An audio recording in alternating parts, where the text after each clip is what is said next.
In today's episode, we talk about animal flow, a movement pattern that everybody should consider getting into. Our guest speaker today, Guillaume, was born and raised in France. He's always loved an active lifestyle, and it's so second nature for him to share his passion. Guillaume began his career playing professional basketball in France and gained a bachelor's degree teaching English and French as a second language. He's been an avid skier and at every opportunity has made his way back to the mountains. In 2006, Guillaume moved to Sydney and continued his work as a ski technician, becoming one of the best in the Southern Hemisphere. His keen interest in biomechanics, combined with his love for movement and health, led him to establish Altitude Fitness and Health in 2010. As he continued his studies, he then rebranded his business in 2017, now known as Peak Movement, reflecting his growth, passion, knowledge, and expertise in health and movement. Guillaume has a lustful life and an infectious enthusiasm for his work, which you will notice in the episode today. He's not just another personal trainer. He customizes his approach to each individual, including their needs and their goals. I hope you enjoy today's episode. Welcome, Guillaume, to the Life Lily podcast. I'm super excited to have you on here today, and thank you so much for supporting my mission of reaching the wider audience so that they can explore and embody various strategies to improve their quality of life. So I'm really excited to talk about, quadrupedal movement and animal flow in particular. And so I'd like for us to start off with maybe you explaining a little bit about what that is and whether the term quadrupedal movement is like a parent term and then animal flow is a part of that, or is it the other way around?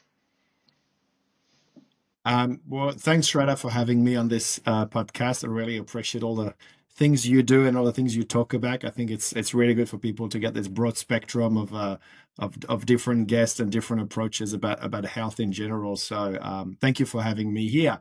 So Animal Flow, it's a funny name, isn't it? You don't need to have a pet when you come to an Animal Flow class. I've had this question asked in the past a few times. Do I need to bring my dog in? It's like, you can if you want to, but indeed, Animal Flow falls under the umbrella of what we call quadrupedal movement training. Quadrupedal being meaning on all four, so you connecting the hand and the feet with the ground. Movement means that there's going to be some element of locomotion, and we're going to be or motion, and we're going to be moving in space. And then training would be like, obviously a form of system that means like it's a protocol and it's a practice, pretty much. So any other movements that would imply that the hands and the feet are connecting with the ground. Sometimes some martial arts would do that, or capoeira, parkour as well, for those familiar, which is like, kind of like jumping between buildings or objects. Requires to have a connection with the hand and feet with a stable surface, the ground being that stable surface. So yeah, Animal Flow has been going on for about, I think, 12 to 14 years now. It was created by this very humble and lovely man called Mike Fitch from the USA. And Mike actually has this idea of Animal Flow being a recovery day for his bodyweight athlete program, which was pretty much moving the body unloaded in multiple planes of motion to create that sense of stretching and flexibility, but also having that tension to create stability through the joints, but in an unloaded way. And that became a bit popular in some places in the US where people really actually enjoyed it. And unexpectedly, it took this program on board and developed it with Karen Ma, who is the actual current CEO of the company. Karen is like all the background and all the magic that happens about the workshops and how we teach it. And they both started to pretty much show people that there are many benefits in doing quadrupedal movement training. So moving the body and going back to being on all four. The fun thing is that over all those years, more people have started to use animal flow as a tool for science. So, for example, there's been a research paper on the role of quadrupedal movement training for back pain, to decrease back pain, for rehabilitation, for shoulder stability, and so on. And it's still being used that way. There are more research papers coming out, so we're very excited about that. So it's not a gimmick. It's not one of those fads that people go. It's another fitness program that comes from the US. And when you think about it, we start as humans, as bipedal beings. We started crawling. It's crawling on all six as a baby, what we call baby crawl, is part of the natural development of, well, we are a human animal. We need to go through that phase in order to stand, but it also has many benefits that are cognitive. The ability to connect the hand and feet with the ground, or the hand, the knees, and the feet for a baby, helps in the cognitive development for tasks like having the left and the right hemisphere of the brain communicating more to each other, with each other, and that helps in return improve comprehension, memory, um, um, communication. Sorry, I got lost in the words.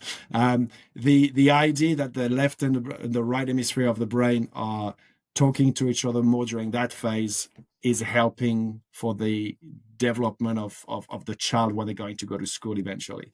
Now, having the eyes looking down towards the floor and then looking ahead is also improving the hand-eye coordination, what we call biocular vision, which is the ability for the eyes to focus down in front of us and then in the distance. So all this is helping the baby version of you to actually grow the brain and have more neuromuscular tasks applied. And then eventually, from a physical point of view, it's what is creating that cross-body pattern of opposite hand and feet, which helps us in our gait pattern when we walk, or we stand, walk, and then run after that. So yes, it looks fun when you look at it on Instagram. Yes, it's funny to be crawling, but learning to crawl with control is a completely different ball game, and that's what we teach in Animal Flow. We when we do our workshops, we try to get people to go more into the real benefits that you get physiologically and cognitively, and how it helps you becoming a better functioning human animal overall. Amazing. You've said so many things there, and I've like tried to like retain little bits of things that I want to explore. So firstly, I want to just say that, you mentioned that animal flow, or the quadrupedal movement, is really on all fours. And so I guess my question is, when we're comparing something like yoga or Tai Chi, where we do have, poses that use our full limbs, um, the difference with animal flow would be that we're constantly on our fours throughout the whole movement sequence. Is that correct? Yes, correct. So with the idea that to connect the hand and feet only, um, is really like pretty much increases like a massive highway of information from the body to the brain. So about 70% of the terminal nerve endings in the body are located in the palm of the hand and the feet. So right now, if you're just standing on your feet, you pretty much just have that contact if you're not wearing shoes, because that's a different ball game for a different podcast, the barefoot stuff, which I'm very passionate about. But being barefoot, obviously, and connecting the hands, now you're pretty much going from like a country road to a super highway of information of where your body is located in space, and how much tension you're getting through the different joints and the different tissues. And in response to that, your brain has to create some neuromuscular activation to either stabilize the body or to make it move to whatever next position you want. So as compared to yoga, there would be probably more of an effect of stability and tension that allows you to create a controlled movement after that. We have activation poses, what called beast activation and crab activation, which are static poses, the isometric poses. And this is really something that prepares us for movement. And it doesn't look like anything. I don't know if you've looked at it, but when you see someone just doing a beast in 4-point, 3-point, or 2-point contact, it really looks like not doing anything, and like everybody can do that.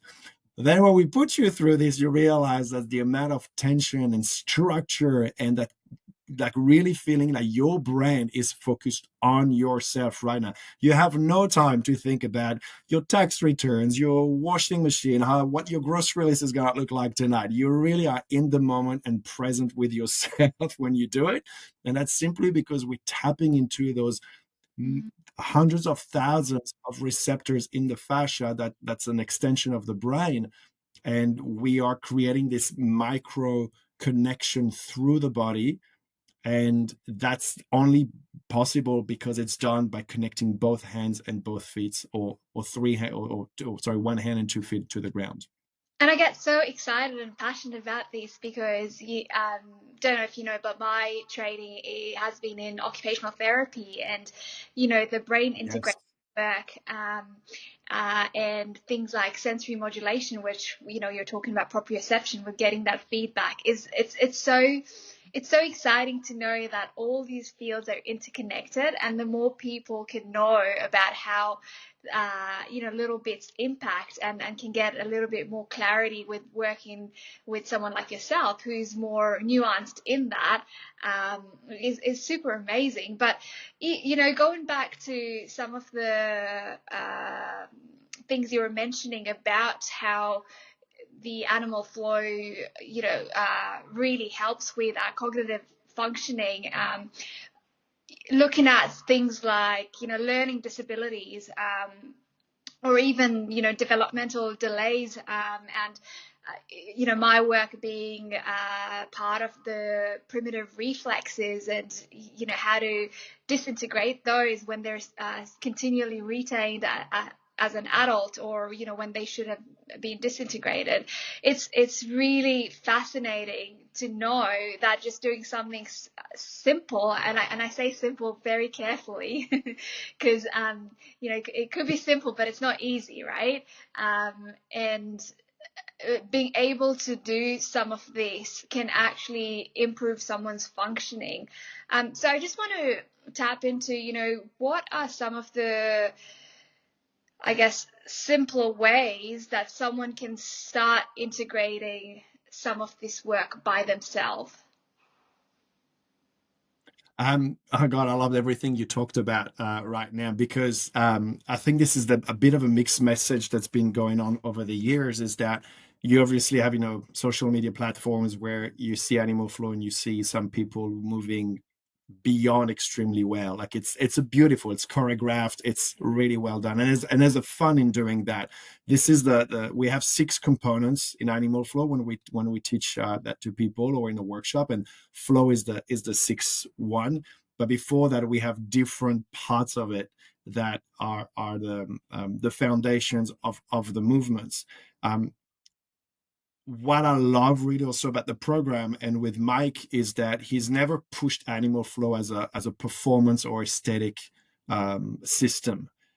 It's always been about, it's a tool, and you as a practitioner, as an OT, as a fitness professional, as a health professional, you're using a tool for an intention behind it. So you can use, a cable machine, you can use a reformer in a Pilates, you can use a kettlebell, you can use a band, or you can use your body weight. And at the end of the day, if you understand the sequence of movement that's required, as well as the intention, then you can use this movement with its regressions and progressions to for the aim goal to help someone with whatever they need. So taking apart all the movements, all the little models of it. So we have activation forms, like I said, the beast and the crab. We have what we call form specific stretches, which we have the word stretch in it, and it's a big lie. It's not a stretch in itself.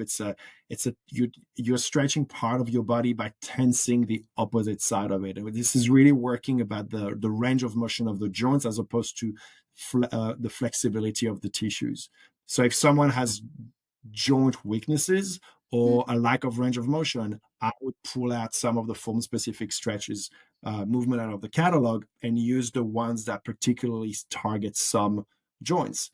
We have travel forms, and travel forms are locomotion, which are more dynamic ways to make the body move in space, where we have what we call load variability. You're going to have maybe a bit more weight on your legs at one point, but you're going to have to transfer that over your arms and your shoulders into another phase of that particular movement and back onto your legs. So your body has to learn to change that load. It's going to be progressive and almost like a wave. It's going to fluctuate through the motion of the travel forms.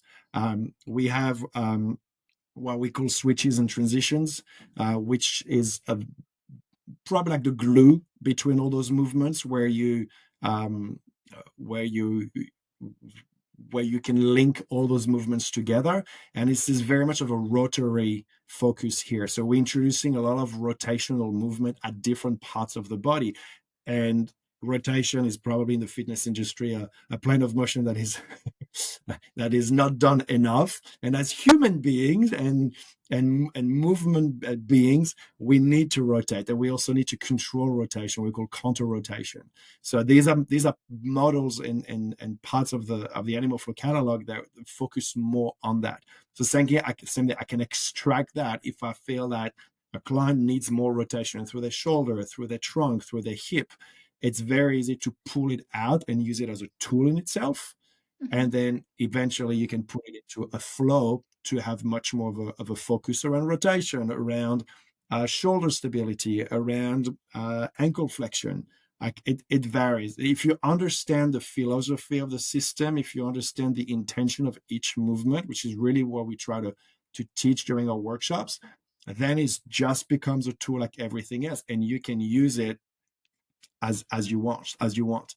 Now you talked about um, how if how can you do it, and depending on the person, there are so many regressions that we teach as well. And simply and I think probably what people find is that there's a lot of weight on the arms and on the wrists, and we spend our life on our legs, so obviously our arms are not going to be as strong, which is not a problem, because if you look at, for example, at the beast movement, the beast activation, which is just an all four position where you've got your hands under your shoulders and then your knees under your belly button, so you're kind of like in a square box. If you elevate your hand, so for example, if you put your hand on the chair, on the workbench, or on a table, then now you're getting that load that changes from being more on your hands and being more on your feet. So if you have more weight on your legs and your feet, it's going to be much easier for you to maintain that that form, that beast movement, which is still going to work the tissues that well. You're still going to get that connection of the hand and feet to the brain, the stability of the shoulder, and the trunk stability as well. And then as you get better at this, you just start lowering your hands closer to the ground, and then you have more loading through the shoulders, and then you become better at it. So there's always ways to make it a regression to satisfy the goal for the person that you're doing that with. Mm-hmm. I hope that made sense. Yeah, 100%. And as I was preparing for this podcast, I was thinking about lots of different things. Gorilla tracking's been on my planning list at the moment, and I was sort of comparing gorillas to the other primate world, like monkeys and chimpanzees, and understanding that we are in some way very similar to the gorillas, in that we don't need to be climbing trees as much like the monkeys and chimps, for example, and we're a lot more on our feet, and so it makes sense that we don't have as strong a wrist.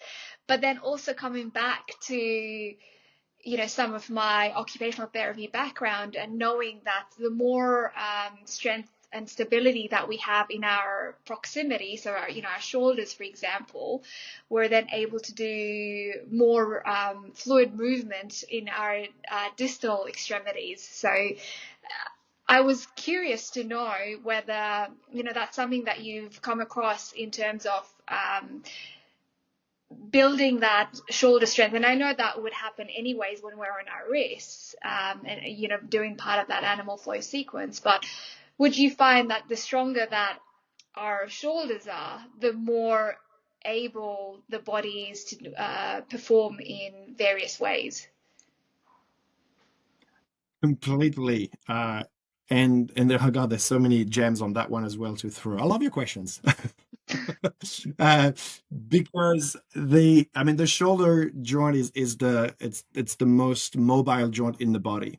And for a certain reason, like back in the days, we go back to the ape times, brachiation, where we're swinging from one branch to another one, requires a certain element of motion from the shoulder that allows us to swing the body to grab the next tree or the next branch and all that.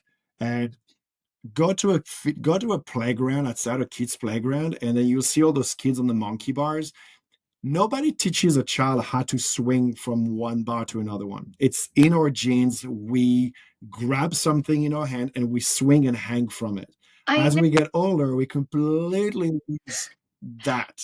How annoying. I actually get frustrated because I grew up in Kenya, and monkey bars was like a big thing over there. Coming to Australia, it's like banned. It's like, this is what kids need. This is why we're having so many problems, because kids are not being able to do what they're supposed to be doing. Anyway, sorry for cutting you off there. No, no, no, completely. I mean, and there's also there is a strong link between grip strength and cardiovascular diseases. The stronger our grip strength is, the less likely we are to develop cardiovascular diseases.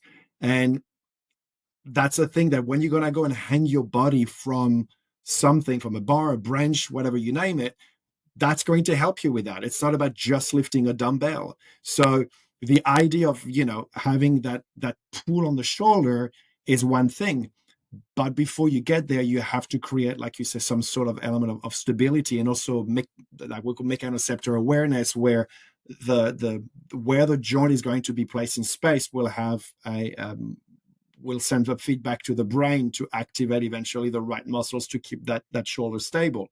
And we can really achieve that not by doing shoulder presses with dumbbells, but by doing what we call more like closed chain exercises. So a closed chain exercise is when you're going to pretty much move your body around a fixed object, as opposed to an open chain exercise where you will move an object around your fixed body. So for example, if you do a squat, you are moving your body and your feet are anchored against the ground, and that would be classified as a closed chain exercise, as opposed to doing a leg press where you'd be sitting, for example, on the bench and you're pushing a plate away from your body. So you're moving the object away and you are the anchor. Animal flow is a closed chain exercise program. The earth doesn't move, the ground should not be moving under you, hopefully. And you're constantly moving your body around that. So there's a higher neuromuscular connection and neural feedback from the soft tissues to the brain and vice versa when you do closed chain exercises. So the fact that we are connecting the hand with the ground and we are moving our rib cage or hips and the rest of the body around the shoulder, on the axis of the shoulder, we are taking that shoulder in so many different angles that it's very hard to replicate in a gym in a linear environment. Mm. So we are, although it's unloaded from a weight point of view, we are triggering all those receptors in the tissues, in the fascias, in the nerve, in the joint itself, to go and say, hey, this is the placement of this shoulder at any given point, with also the speed that's required. Sometimes there's tempo changes, and you have to activate the muscles to control it, to absorb that energy and restore it in different tissues. So in the workshop, we often talk about that, because a bit of that like trivia, that trivia things like, hey, next time you with your friends or at Christmas, you can throw that question. there's roughly about 17,000 different ways to move the shoulder joint. Like that is just a lot, and that's a That, lot that can go wrong. wow. 17,000 in a healthy shoulder. And we know that a lot of people don't have that many, the healthy shoulders in terms of full range of motion. Um, so the accessibility for this shoulder to move in the socket is incredibly large. Mm-hmm. And just going to the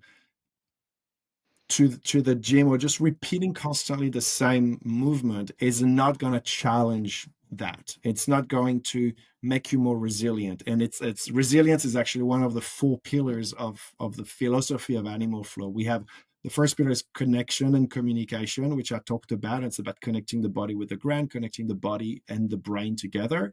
Um, Performance is that ability that we are going to have movements that are more focused on flexibility or mobility or power or strength, or control, which are physical abilities that are required in everyday life or in some sports as well. So not all sports require the same amount of physical abilities.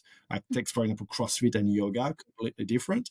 But we offer through Animal Flow a variety of movements and tempos that will allow you to slide in the ones that are those physical abilities that are lacking. Mm. The third one is resilience, which is about moving your body in the three planes of motion at different speed and with that load variability. And I talked about that in for example, our travel forms. That is making your body move in so many different aspects and degrees that it's going to create more resilient tissues to catch you and stabilize you and create strength and power at different phases, which will eventually decrease the risk of injury. And our fourth pillar is community, which is, you heard about Animal Flow, you want to try Animal Flow. We've got that around the world, and it's the idea of just, gathering of people and then moving happily with that. But yeah, resilience being one of them. So it comes back to, like your point about, for example, with the shoulder and with the apes and gorillas, and we being on the ground and moving the body, especially around the hands being fixed on the ground and on the axis of the shoulder, will create such a greater amount of stability and control that will allow for better performance around this particular joint. I love it. And you mentioned something about, group strength and its relevance to cardiovascular diseases. And something I've been thinking about is, I guess, having grown up in Kenya and being blessed with house helps, and the way they carried out tasks was a lot on their hands and knees. Like right now we have a vacuum cleaner, we have a washing machine that does all these jobs for us. But I wonder how much of that actually causes, the modern day problems that we are having. For someone who's been on their hands and knees and doing some of these tasks, as a way of just naturally moving their bodies, what is the relevance of, I guess, how frequently or the proportion of, someone being diagnosed with lumbar disc issues or osteoarthritis or just, general mobility, as well as, things like obesity and cardiovascular problems and everything else, because we're not engaging our body in that way on a regular basis. And it makes me wonder, Animal Flow is great, doing a sequence for a period of time, hopefully every day, but not everyone would engage in that. But what are some of the ways that we could actually be in that natural rhythm that our body really craves? And I know you kind of touched on, barefoot and grounding and the beauty of that, but I would love to know whether you can share some insights in, how we can bring this animal flow into our daily life in a way of doing our day-to-day activities. Um, I love it again. I mean, as a movement therapist, my my job is to help people move better and regain their movement potential. How we do that, again, it's completely irrelevant. It's completely up to what they like versus what they dislike. The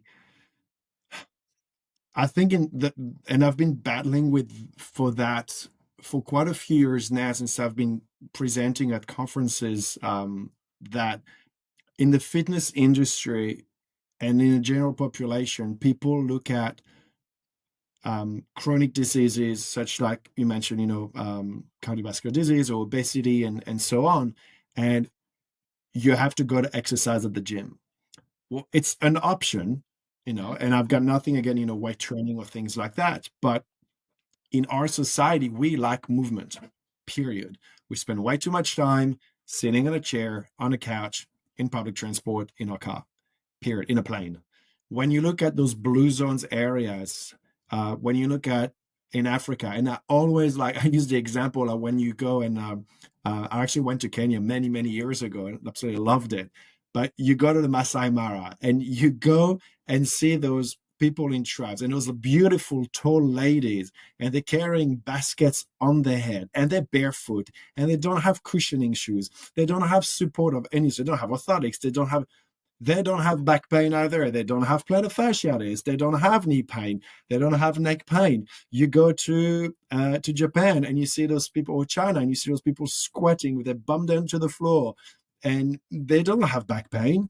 You go to India and then you see those people moving around or carrying stuff on bicycles and all that. And I'm not doing like, that sounds very stereotypical, but you see people in a more in a natural environment achieving tasks because they have to do it, but they don't have necessarily the Western world help of all the technology, which has its place, don't get me wrong, but it's also taking away our ability to move like we're designed to move. And we're completely losing that. And when you look at kids going to school now with their heavy backpack, and we breed them to go and sit down for 8 hours a day, this is the beginning of the end. And then you go, then after that you want to put them in a playground and they're banned from doing cartwheels and hanging there because it's too dangerous. And I'm like, back in my day, like running around, and there was no problem with that. And if you fell and you scratched your knee, it was like it's part of learning to walk better or run better. Yeah. That's what it was about. And we are exactly like you said, we're completely losing this ability to to have this function of what we call the human animal. Um, we are designed to move in certain ways. We are designed to perform in certain ways, and we lose that. And we go then to the gym and go and train in very linear ways. And that's where I think three-dimensional movement, quadrupedal movement, all other systems that allow you to move your body and train it in completely different ways that are non-linear, because life is not linear. This is what's important. So to everyone who's listening, or like even for my clients, it's always about what is lacking in your life now. And when you do some sort of movement assessment, you can see that there are patterns that have been repeated a little bit too often and others that have been forgotten. And that's where it's like, okay, well, let's slide in. Let's reintroduce into your body what is lacking. Let's reintroduce rotation. Let's reintroduce ground to stand and stand to ground movements, especially with seniors. I've used animal flow with some of my seniors because as we age, we tend to move less. There's a genetic effect of that, of feeling older, so we move less. And if you move less, then you're going to be a bit more scared of falling. And if you fall and you can't get back up, that's a bit scary. So therefore, you move less. It's a bit of that vicious circle. But reintroducing the fact that you can actually find a way to go down to the ground and get back up. It doesn't have to be pretty. It doesn't have to be elegant. It doesn't have to be a certain way. All it is can you go to the ground and get back up? That's three-dimensional movement here. And if we find that there is a pattern that they tend to repeat too much, I'm always going to question, hey, what happens if you put your other leg forward instead of this one here? Oh, I can't. Okay, why not? Is it weak? Does it hurt? Are you stuck? I don't know. We have to find an answer to that. There's a why before the why. Um, but if you're always going to stick to something that's quite robotic and linear, then I think this is a danger for definitely decreasing that movement capacity that we are designed to have naturally. And again, that's I keep saying to people, life is not linear, so don't just do linear work. So animal flow is one of them, but for depending on the people, like I would completely regress that. I would not necessarily go straight to the ground because they may not be um, mentally ready for that. They may not be physically ready for that. So you have to reintroduce that in a safe way for people to go, oh, I can move there, I can go there. It was just a bit of a fear factor as opposed to, oh, something hurts. And if something hurts, we find another way. There's always another way. But keep on moving is yeah, it's definitely crucial. But also, the answer is not just about doing weightlifting and doing cardio. The answer is to move in as many directions using whatever tool you like as possible. And so, just one more question before we kind of wrap up. With someone who might be experiencing postural hypertension, what would you say in terms of, going on their fours? Like, how would you recommend someone to be part of that process? Again, regressions, like there would be, it's a team effort. It's not for me to say like, oh, this is the movement I want you to do. It's like, can we get you there? Can we get you lower to start with and see what happens? How do you feel? And obviously, we're always working with health professional. If there are um, um, some some recommendations or non-recommendations of some types of movement, we try to work around, but facilitating a process where the body is going to adapt gradually to a different movement, a different position in space is important, but it's a teamwork. Like I'm never going to force someone to go straight on all four if they have wrist pain or if they have hypertension or all sort of things. Like it's let's gradually work and see also where your limits are, because not everyone can go down on the ground and move, and that's completely okay. There are other things and other movements, other planes of motion that can be explored. I love it. And I always talk about the pink tape, the bendable tape. So we don't want to push you completely, but want to push you a little bit so you can explore in a safe way. Amazing. Absolutely. Get that safety net under and then just play there. Yep, absolutely. Well, I could talk about this forever because, I love your passion and I'm also passionate about this subject myself. So unfortunately, we'll sort of wrap it up here. I do like to finish off with 3 questions that I love asking my guest speakers. The first one being, how would you like to see the future of holistic health and well-being? Ooh, good one. I would like to see it more integrated in the general health system, and more communication between health professional and people like myself who are not necessarily about the medicine. I don't think there is a bad medicine. I'm reading this fantastic book at the moment called "What My Body Is Telling Me," and it's about women's health, but it's written by a holistic and functional doctor on the Gold Coast. I can't quite remember her name, but it's a fantastic book where she talks about the medical world, the functional medicine and the energy medicine. And there's no one of those medicines that is better than the other. It really depends on the symptoms and it depends on the person and the time. Sometimes you will need the medicines, the pills. Sometimes you'll need something that's a bit more functional medicine. Sometimes it's going to be more about energy because your stress and your mental health is not right. And that's what will actually help your body rebalance itself. So that holistic approach is definitely something that I hope more health professionals are able to open themselves to and work with practitioners like myself and yourself with that regard to help people in general.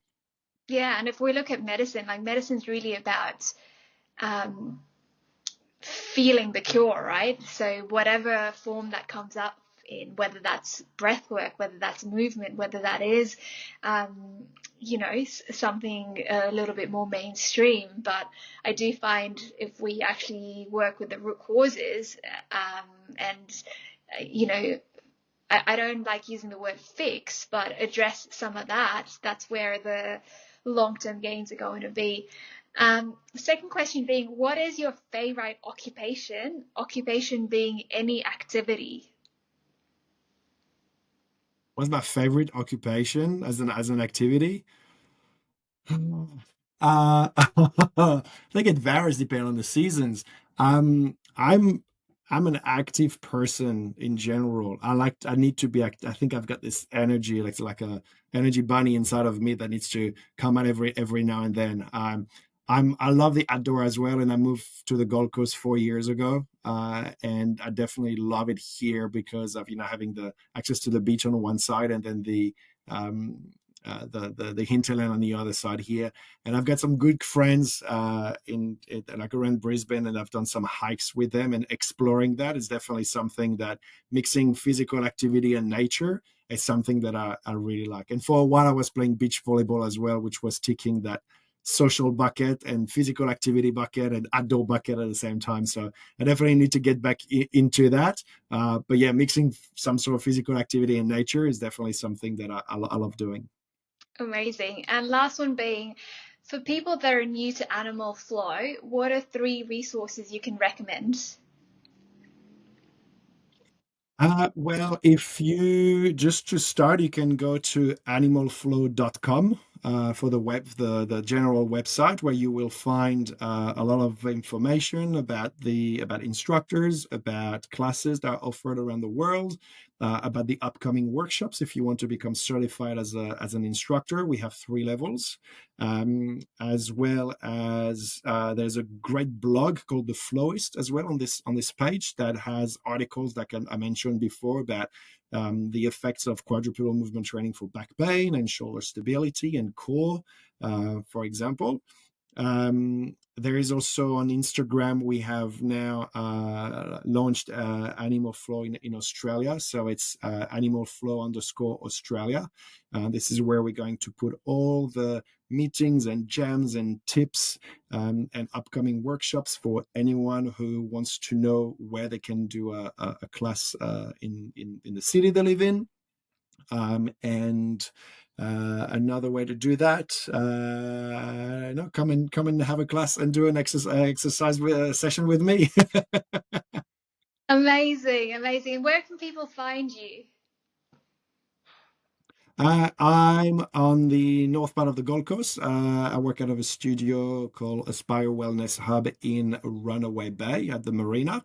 That's where I do lots of work with my clients and hopefully some classes soon. Also on social media, I'm under Peak Movement, PEAK _movement _AUS. And I post some lovely pictures and videos of tips, and as well as some of my lovely clients as well. So that's pretty much where people can find me. And I've got a website, peakmovement.com.au. Amazing. Thank you so much. I really appreciate this. Thanks a lot, Shraddha. It was an absolute delight. Loved your questions. Yes, indeed, we can talk about hours about that stuff. So maybe we'll do a part 2 one day. I agree.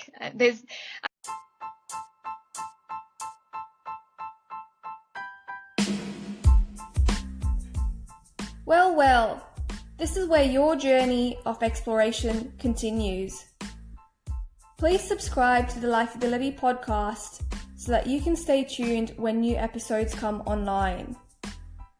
You can also follow us on Facebook and Instagram. The mission at Lifeability is to inspire you to create a more fulfilling life for yourself and improve your quality of life.